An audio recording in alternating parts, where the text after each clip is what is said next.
ये आज से तकरीबन 30 साल पहले का वाकया है जो मेरे साथ पेश आया था। मैं अपनी नौकरी के लिए शिखर आया था। यहाँ मेरे मामू रहते थे, तो कुछ दिन में उनके घर ठहर गया कि जब तक कहीं और मेरा रहने का बंदोबस्त नहीं हो जाता। मामू जान के घर में कई सालों के बाद आया था। बचपन में कभी अम्मा जान के साथ आया करता था। अभी कुछ दिन ही गुजरे थे। नई नई नौकरी थी, मैं उसमें उलझा हुआ था। एक रात में देर से घर लौटा खाना खाकर मैं अपने कमरे की जानब बढ़ा तो मुझे ऐसा महसूस हुआ कोई ऊपर की जानब गया हो। मेरा कमरा जीने के सामने था और ऊपर एक कमरा था जो बंद पड़ा था। मामों ने मुझे पहले दिन ही वहां जाने से मना किया था, क्यों ये नहीं बताया था। मैंने भी ज्यादा न पूछा, मगर इस वक्त कौन गया होगा वहां ये सोचकर मैं ऊपर चला गया। कमरे के बाहर पहुंचा था कि अंदर से मुझे किसी के हंसने की आवाज आई। दिल बुरी तरह धड़का। फितरी तजस्सुस के बास मैंने दरवाजा खोला। अंदर कोई भी नहीं था। मैंने नजर घुमाकर चारों जानब देखा। कमरा अरसा बंद रहने की वजह से गर्द आलूदा हो रहा था। आवाजों को अपना वहम जानकर मैं पलटने ही लगा था कि मेरी ममानी ने मुझे पीछे से पुकारा। मैंने चौंक कर देखा।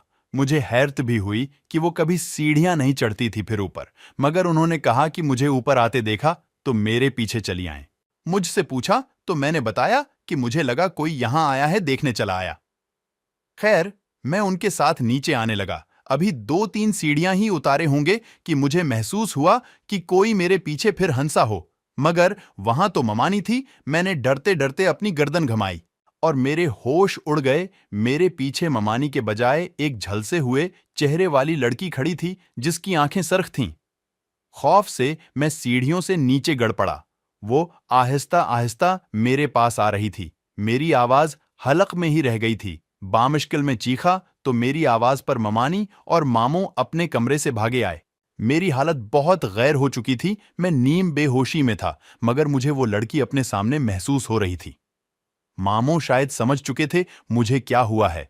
उन्होंने मुझ पर दम किया और अपने कमरे में ले गए।